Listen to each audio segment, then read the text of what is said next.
Impact segment tonight, a new poll from the Pew Research Center. That outfit surveyed 38,000 Muslims in scores of countries around the world and asked some very provocative questions. For example, do you believe that honor killings of women are justified? In Afghanistan, 60% say yes. Pakistan, 41%. Egypt, 38%. Honor killings are if a woman commits adultery, they're dead. Is suicide bombing justified? In the Palestinian territories, 40% say yes. Egypt, 29%. Pakistan, 13%. Must a woman always obey her husband? Malaysia, 96% of Muslims say yes. Morocco, 92%. Pakistan, 88%. So obviously this proves there's an enormous gulf between the Western world and the Muslim world. Joining us now from Portland, Oregon, Harris Zafar, the national spokesperson for the Ahmadiyya Muslim Community USA. Right. So here's what I don't get, Mr. Zafar. There are 1.6 billion Muslims worldwide. A lot of people, all right? 28% of that crew, 28% of 1.6 billion, believe that violence against civilians is justified according to their religion. I mean, that's an enormous amount of people. So, and that's obviously a matter of concern for us as well. We have to look at the entire context of the survey. Now, one of the things that's important to note is how much of a vast difference there was between American Muslims and non-American Muslims. And it's not because we're pandering to the West. The American Muslims here identify themselves more with Americans than they agreed with Middle Eastern Muslims. Well, I don't consider American Muslims a problem in the world. I mean, it's 0.5% of the population here. I don't consider American Muslims a problem on any level. I think they're overwhelming majority, good people with a perspective. But our problem is, and we're seeing it with the Boston bombings, our problem is, all right, Muslims overseas who think they can come in here and blow people's arms and legs off and kill 8-year-old boys in the name of Allah. And 28% is a big number.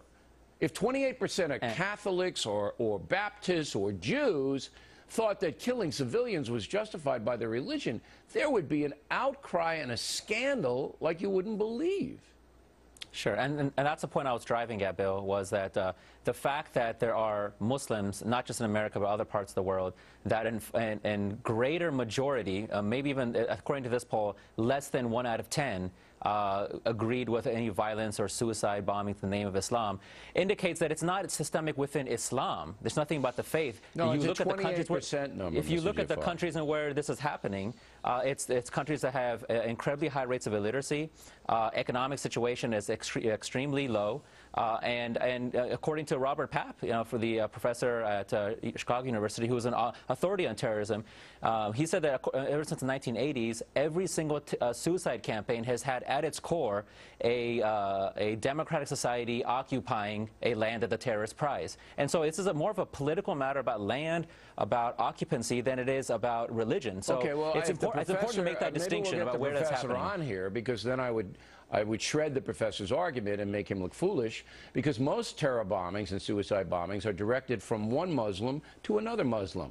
All right? Muslims kill Muslims. Sunnis kill Shia, vice versa. They're all killing each other. But I'm going to go back to the core statistic. But you are right to say the more primitive and uneducated the country, the higher the amount of craziness. I mean, there's no doubt that Afghanistan and Pakistan are totally out of control because the people can't read or write and they don't know anything. All right? But 28% of worldwide Muslims on a 1.6 billion basis is a hell of a lot of people. And the world is not going to be able to control that many people who buy into jihad. And this is the problem the world is having. I'll give you the last word. Oh, thank you. No, to be honest, if there's even half of that or even a quarter of that percentage, that's still too much for us, because as Muslims who believe in that Messiah that came to reform all Muslims, Mirza Ghulam Ahmad Qadian, as you know, the Ahmadiyya Muslim community has been leading the charge of trying to get moderation and restraint back in the Muslim world. And so we're calling Muslims back, and I think that the reassuring thing is there's a growing number of Muslims that are coming towards moderation, towards reformation, and we see that even in the numbers that our community has grown now to over 200 countries around the world. You know what I would like to see you guys do, your organization and other American organizations, and maybe some French and British and whatever, I'd like to see you have a worldwide conference, all right?